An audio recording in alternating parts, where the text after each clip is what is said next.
सोचो, एक लड़का जो बिल्कुल तुम्हारी तरह है, अपने ख्वाबों के पीछे भाग रहा है, जिंदगी में कुछ करने निकला है, लेकिन एक दिन जब वो स्टेज पर अपने अल्फाज से लोगों को इंस्पायर कर रहा था, उसी वक्त एक गोली आती है और उसकी सारी जिंदगी खत्म हो जाती है।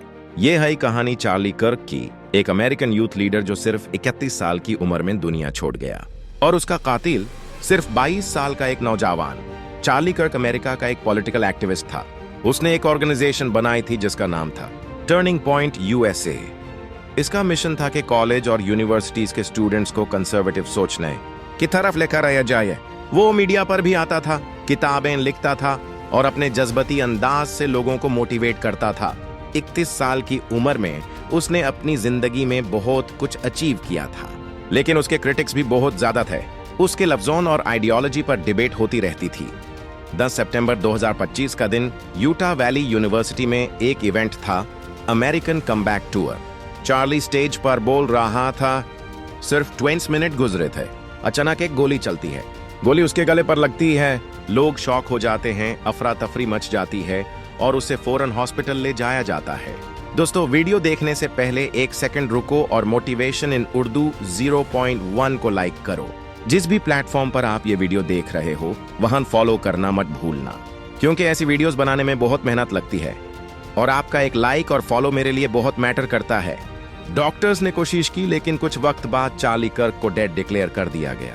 31 साल की उम्र में एक जिंदगी जो अभी शुरू ही हुई थी, खत्म हो गई। इस कत्ल का जिम्मा उठाया एक लड़के ने जिसका नाम था टाइलर रॉबिन्सन, जो उसकी उम्र सिर्फ 22 साल थी। वो यूटा का रेजिडेंट था, एक छोटी सी कम्युनिटी से। अभी तक ये क्लियर नहीं कि उसने गोली क्यों चलाई। क्या यह सिर्फ पॉलिटिक्स थी, नफरत या पर्सनल ग्रज? पुलिस कह रही है कि इन्वेस्टिगेशन चल रही है, लेकिन एक बात सबको हैरान करती है, इतनी कम उम्र का बंदा जो खुद जिंदगी के रास्तों पर नया था, उसने एक ऐसे इंसान की जिंदगी ले ली जो अपनी सोच और आवाज से लोगों को इंस्पायर करता था। चार्ली कर्क की मौत ने अमेरिका में बहुत बड़ा पॉलिटिकल स्टॉर्म क्रिएट कर दिया। कुछ लोग रो रहे हैं, कुछ लोग शॉक्ड हैं और कुछ अभी भी कंफ्यूज्ड हैं कि ऐसा क्यों हुआ।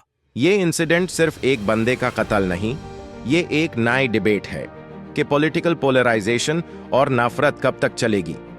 और ये सिर्फ अमेरिका का इश्यू नहीं, दुनिया के हर कोने में आजकल पॉलिटिक्स ने दोस्ती तोड़ दी, फैमिलीज तोड़ दी और अब जिंदगियां भी ले रही है। तो दोस्तों, चार्ली कर्क की कहानी एक वेकअप कॉल है। 31 साल की उम्र में वो जिंदगी से गया और उसका कातिल सिर्फ 22 साल का था। दोनों जवान थे, दोनों के पास एक फ्यूचर था, लेकिन एक मोमेंट की नफरत ने सब कुछ खत्म कर दिया। ये कहानी हमें सिखाती है कि लफ्जों